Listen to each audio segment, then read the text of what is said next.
Yes, Casanovians. Hope you're well.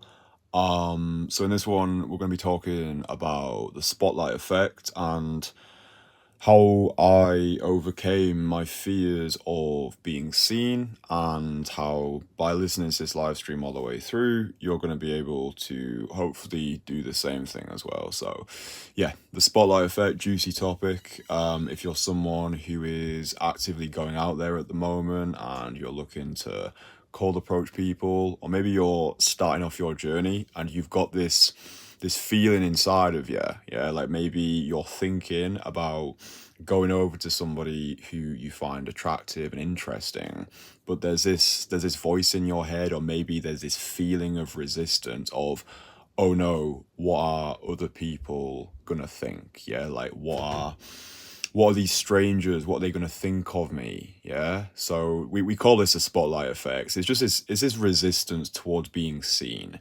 So yeah, it's going to be a juicy one. Got a new phone as well, so hopefully you boys are appreciating the better quality. But I want to kick this one off with a quote from Goethe, which I read this morning and I really liked it, so hopefully you like it as well. If you treat an individual as he is, he will remain how he is. But if you treat him as if he were what he ought to be and could be, he will become what he ought to be and could be. So I made some notes on my laptop, which I'm going to be reading off. But this quote, I think, encapsulates it. It stresses the importance of belief, right? Belief for me is the ultimate fuel. Yeah, belief for yourself and also other people's belief in us as well. Because I think with all of us, there's this conflict between the person who we've always been and the person who we want to be. I think a big part of this process of masculine excellence, of personal renaissance, is crucifying the version of yourself who you no longer want to be and becoming that version of you, that ideal version of you, yeah, becoming he who can.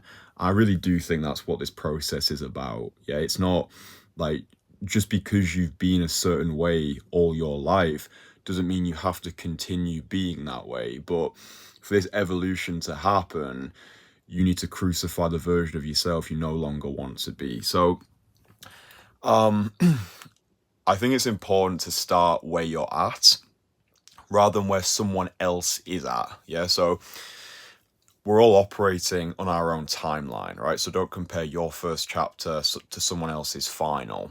And I spoke yesterday about the notion of destiny and how I now believe the meaning of life is to be the fulfillment of a promise, right? It's a promise we made with God before we entered the game of life to fulfill a predetermined purpose. So, right, let me actually get like, juicy value. Let's actually talk about the spotlight effect. So for me growing up, I always felt as though I was destined for great things, right? I always felt as though I had this music inside of me that I just wanted to share with the world. I don't know if you can relate with this. Like, I just felt as though there was something. Like, I felt as though, like, for as young as I can remember, I felt as though I'd been put on this earth for a specific reason. Yeah, it's like I had this amnesia in a way where I felt like, I'd met God before I came into this earth, and I'd made a pact with him that I was gonna make a radical, serious impact on this earth. But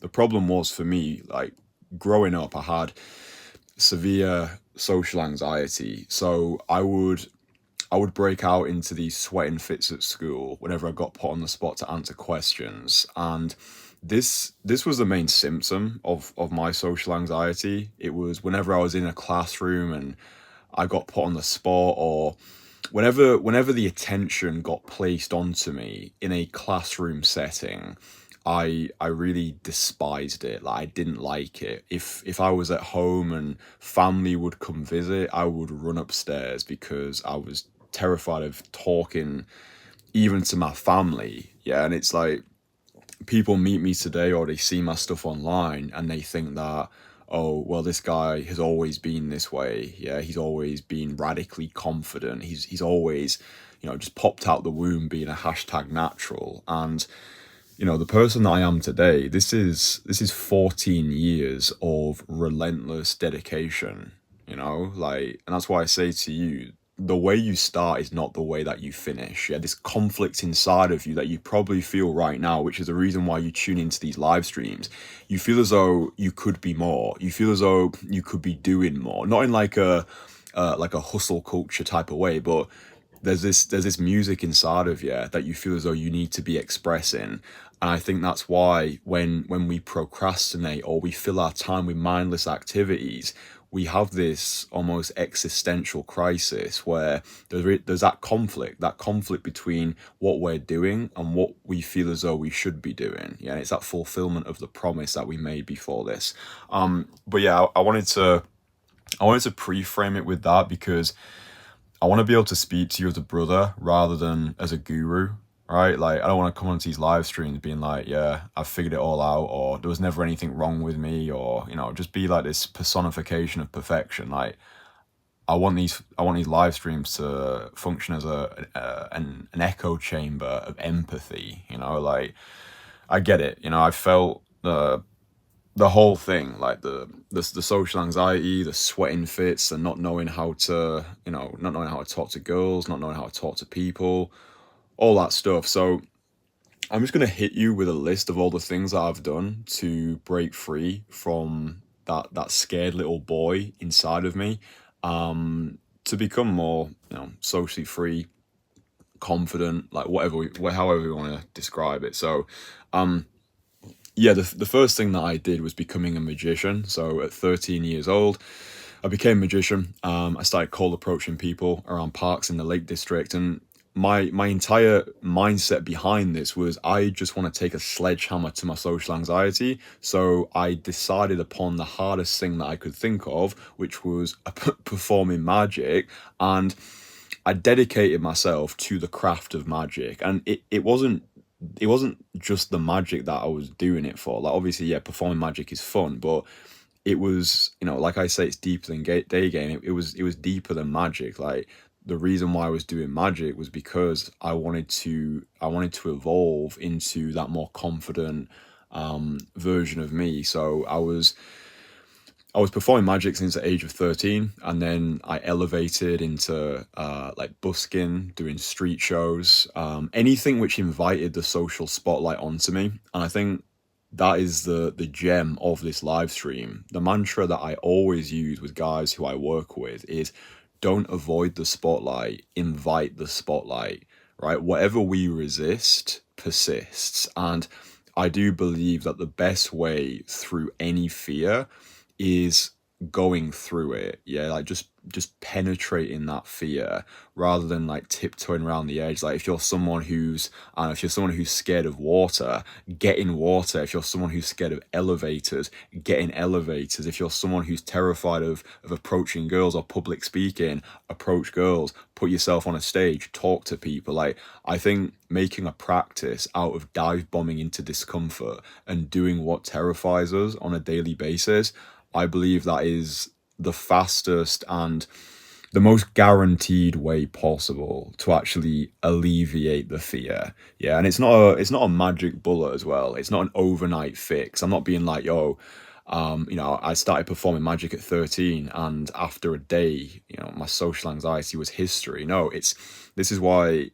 it's a practice, right? Making a practice out of dive bombing into discomfort. Yeah, it's the only way. Yeah, like actually being consistent with your decision to make yourself viciously uncomfortable. But yeah, the whole magic really kick-started my journey overcoming the spotlight effect.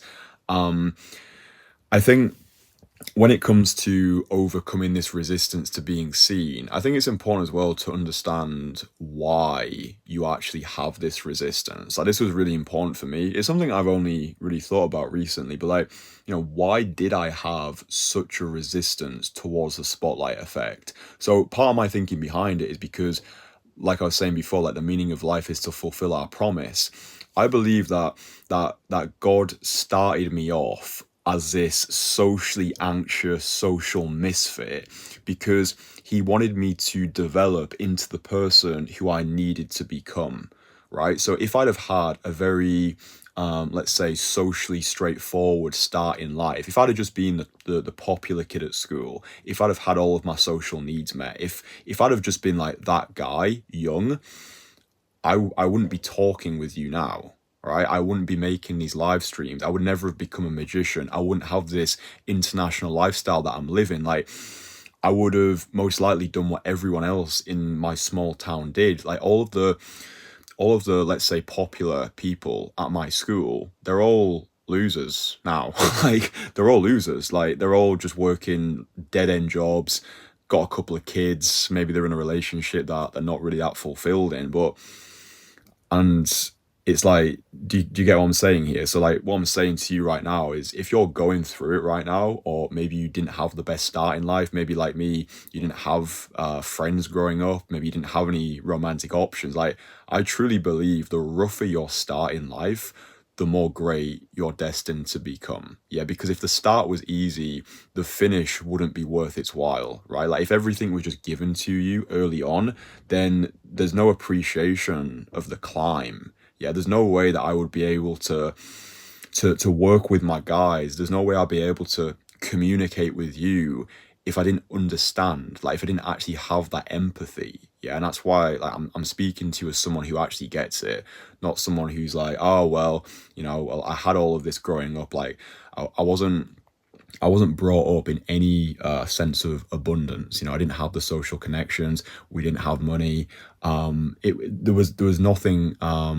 There was nothing which was handed. It's not happened by luck. It's happened by design. So I think that's quite a deep realization, which I'm starting to unravel more now. But yeah, if you're someone who's in that position, or you have been in that position where you felt socially irrelevant, like it wasn't a case of I felt unpopular, it was just like I felt irrelevant. Yeah, so like, but that's the whole point. It's like nothing happens to you, everything happens for you. Yeah, God's plan is bigger than my own, and I can look back and I have appreciation for the person that I was, because yeah, there's no way that I would be doing any of this stuff now if life had have been easy.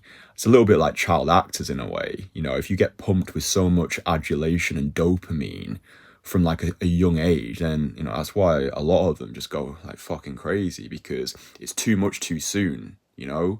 Like if you're brought up with so much money and so much opportunity and so many social connections, and it's like you've got no hunger, right? You've got no fight. You've got no vicious desire to just dominate the world. It's like, well, you kind of just get lazy, or you start off lazy. But anyway, and then the other fear, really, which I think is universal to all of us, is this fear of public humiliation. Yeah, I was worried about being seen at school, because it's kind of a weird thing, really. The more that I think about it, it's like almost like, when you're at school and obviously you're in the classroom and you have to just sit next to people that you don't care about. Well, like as soon as I entered the classroom environment, there was a risk that people were going to know that I existed. But like outside of the classroom, I would just be this solitary figure. I'd walk around the playground on my own, or sometimes I'd just go and like sit in the toilet. If it was like a 30-minute like break, or 15-minute break, I just like sit in the toilet for 15 minutes, because I didn't want people to notice me. Like I didn't want to be witnessed, because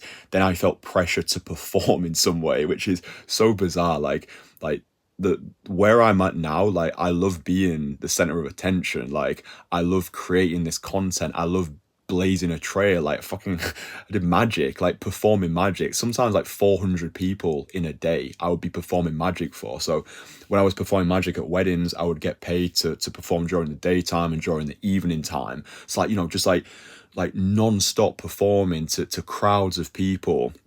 I also worked as a public speaker as well. So when I moved to Leeds, I worked at one of the museums. So I worked at this museum in York. It's called the Railway Museum. So I was a public speaker there. Okay, so I would give talks, like 5 talks a day, to like big crowds of people. I had to like deliver talks about trains and engineering and the railways. It's actually really interesting. But like this was like an accumulative process, right? At 13, I didn't just become a proficient magician and then I was doing public speaking and then I was doing like all this stuff. It's like it's this gradual desensitization, and I think just focusing on the next dragon that you need to slay. Yeah, so for you right now, if you're really scared of the spotlight and you really don't like people watching you, the first exercise I would give you is just go to a busy area, right? Find a really busy area in your city.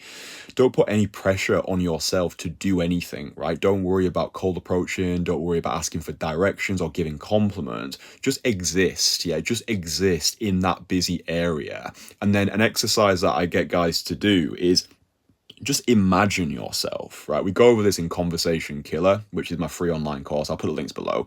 All my courses are free, so you can access them below after this live stream. But the first exercise that I talk about in Conversation Killer is this notion of going to a busy area and just breathing, right? Just walking around a busy area, being mindful, paying attention to life, saying what you can see. This is all just done with yourself as well. You're not talking to anybody. There's no pressure on you to do anything apart from just be in this area. And this is going to allow you to soak up some of the spotlight, okay? Because I find with guys who say, I've got severe social anxiety, or I'm really scared of the spotlight, what I find to be true a lot of the time is they're spending too much time on their own, but they're also spending too much time at home. Yeah, so this is why one of my mantras is never be at home, right? It's deliberately hyperbolic. Obviously, we have to go home to like sleep and whatever, but just forcing yourself out of the house more than you usually would, just to get you used to actually being an active player in life. All right. So the first thing, go to a busy area, just walk around, and then just imagine yourself, like visualize yourself going over to somebody and just saying something. You might visualize yourself going over to a stranger and asking for directions, or you might visualize yourself going over to a really beautiful girl and telling her she looks great, or maybe you visualize yourself going over to a beautiful girl and asking her for directions, right? So the first time you run this exercise, you don't need to actually talk to anybody, right? The rep itself is the reward. If you manage to get out of the house and walk around a busy area, let's say 10 or 15 minutes, I'm just thinking about Covent Garden in London. If you know London, you'll know Covent Garden. It usually gets busy there on a weekend. You could just do a few laps around Covent Garden, just walk around, just breathe, all right? And this is really important as well, just pay attention to people and pay attention to the fact that they're not paying attention to you.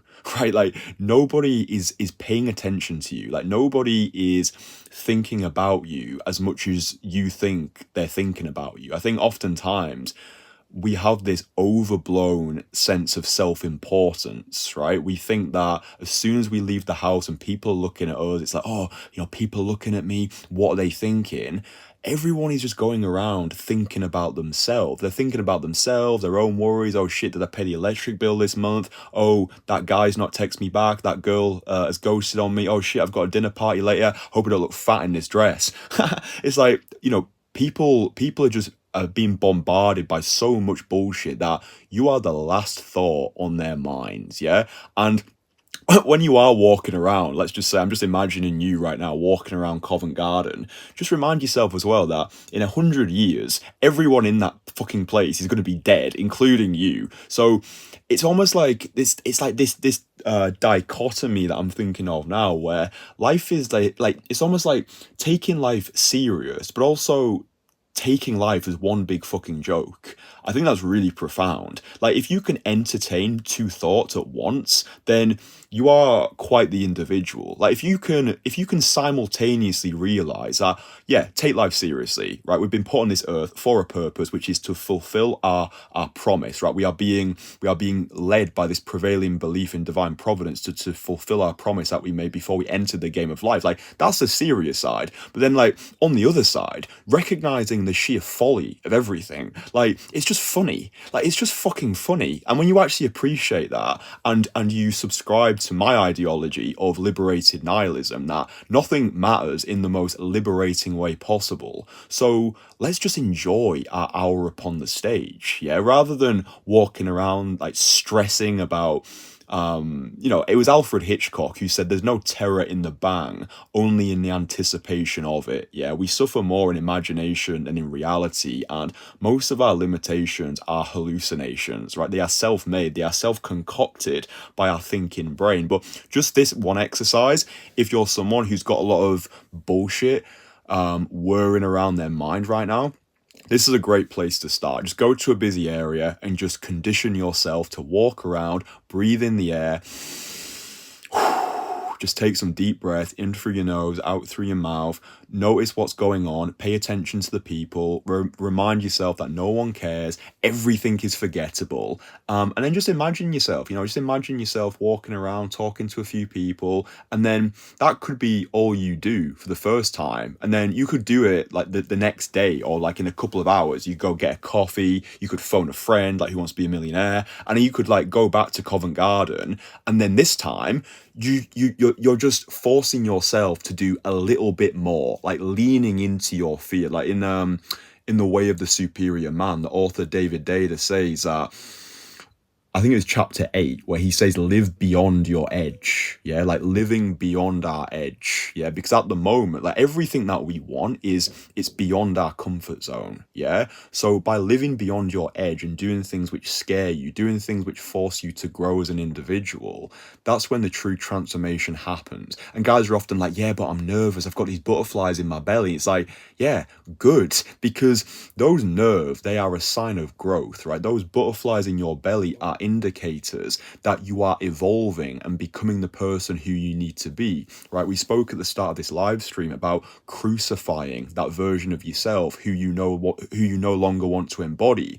Every time you do something which scares you, you are investing into the identity of the person who you want to embody.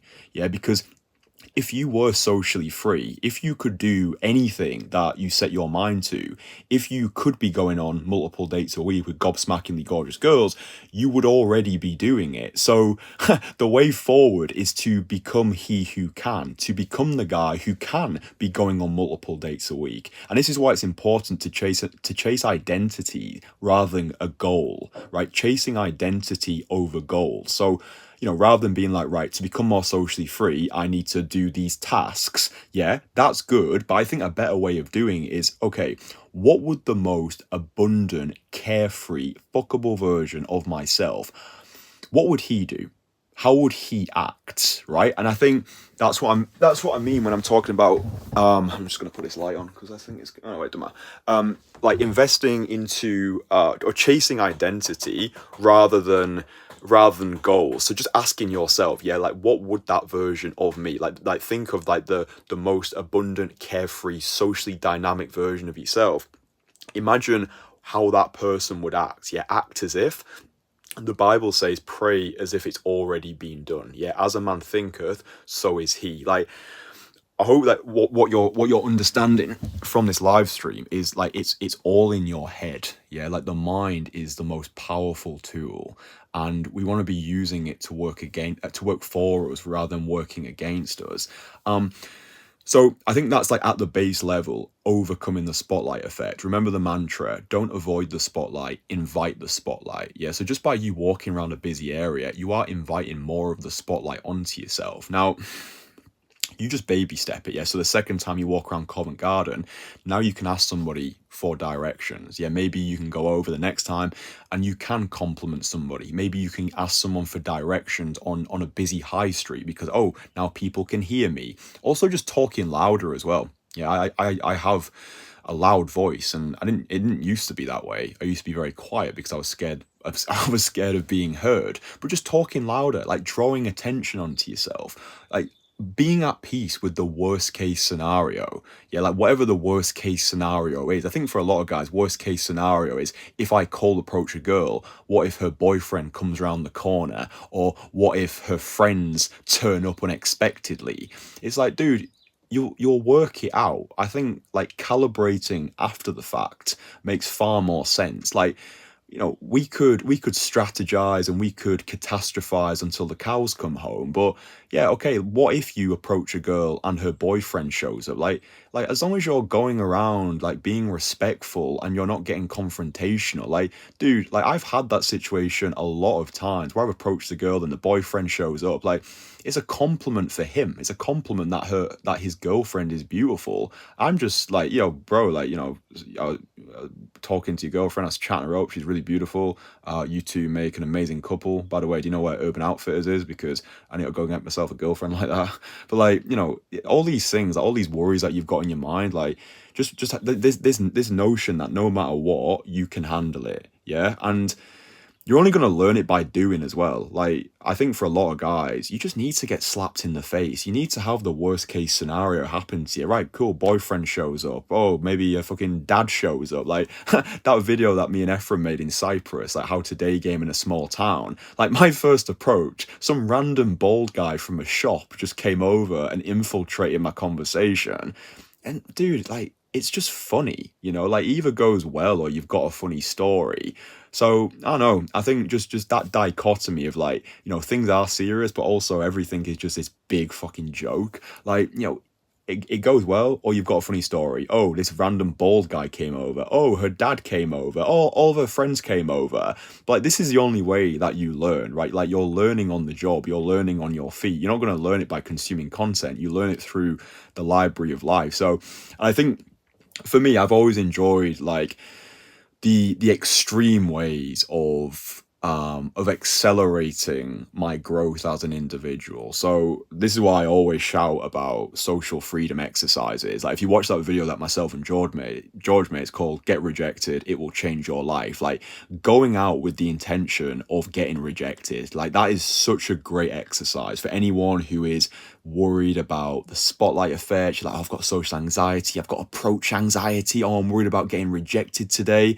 Just go out and just say to yourself, right, for the first 5 approaches that I do today, I'm just going to get rejected as quickly as possible. So in the video, we go out, we ask people for hugs, we ask people for money, we ask people, oh, can I borrow your jacket? Can I have that drink? Like, it's just a really great video, but it just underscores the importance that everything's forgettable, no one really cares, and rejections are not going to ruin you. Yeah, like so what? Like, you know what I mean? Like, you go over to somebody and then the interesting thing is as well, because I think when it comes to spotlight effect, this is on a cold approach sense. It's like, what are you actually worried about? Because let's say another guy sees you approaching a girl, just like some random guy, he's either gonna respect you or he's gonna be jealous, right? Like that's what's going through another guy's mind. And look, you might get one of those random white knight guys who are just like, why you approach like but it just never happens. Like most guys today are so lukewarm and tepid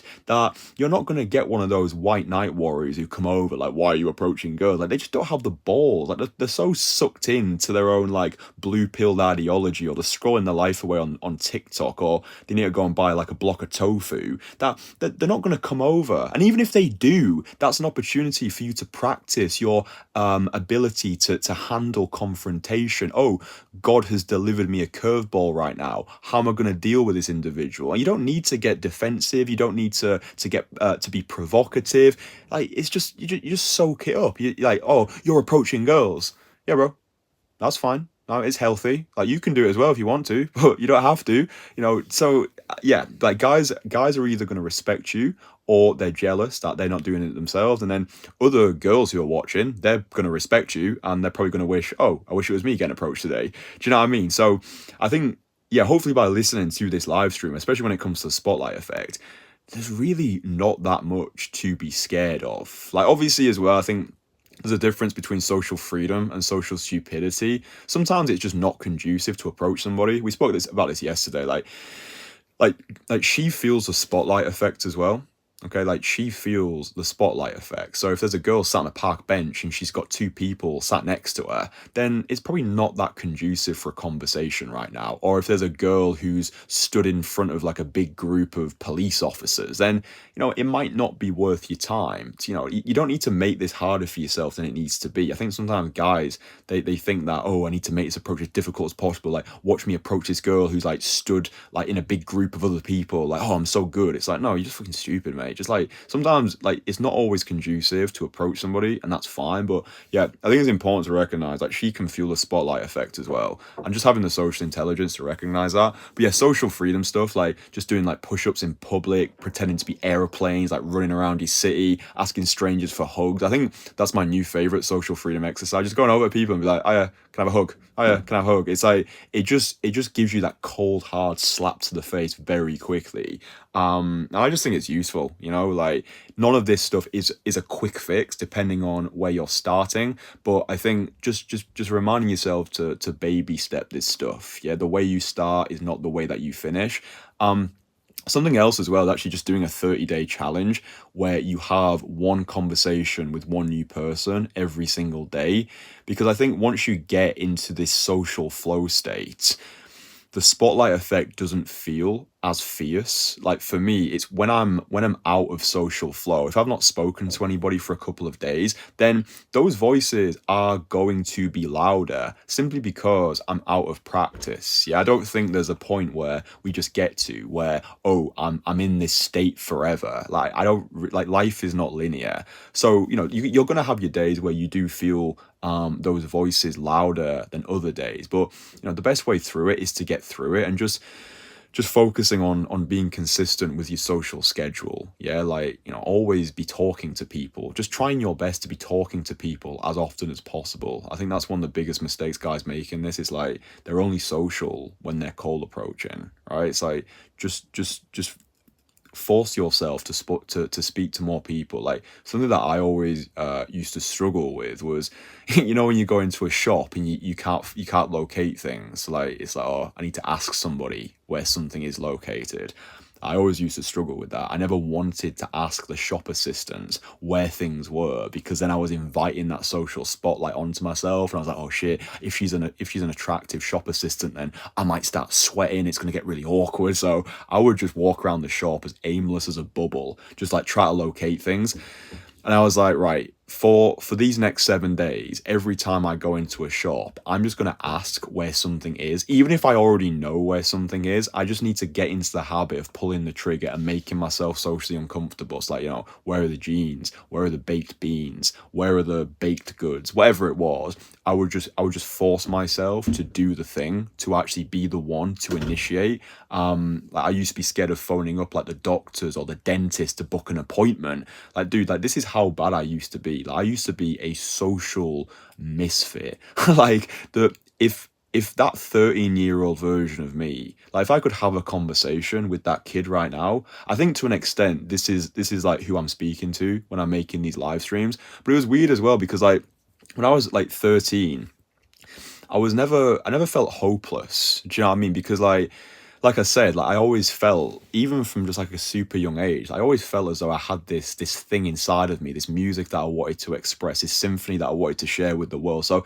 I never felt hopeless. I always felt as though I just had mountains to climb. I knew it was going to be like, I knew it was going to be a slog. I knew it wasn't going to be pretty. I knew this process was going to demand a lot from me, but it's like there was no other option. Like I'd made this pact with God before I entered this game of life. Like this is the fulfillment of my promise, and I'm gonna do whatever it takes to become the version of me that I need to be. And this is the way that I want you to view it as well. Like don't be a victim, don't complain, don't wish life was easier. Just wherever you've started from, like that's exactly where you need to be. Like that is the game that you're playing, right? We're all operating on our own timeline, and just being grateful for your starting point, being grateful for all the bullshit that you're going through right now, because it's like you're going through this stuff because God knows that you're strong enough to handle it. And I think that's an important epiphanova, right? Like you can handle it. Like no matter what, you can handle it. Like you're gonna do it. Like I believe in you.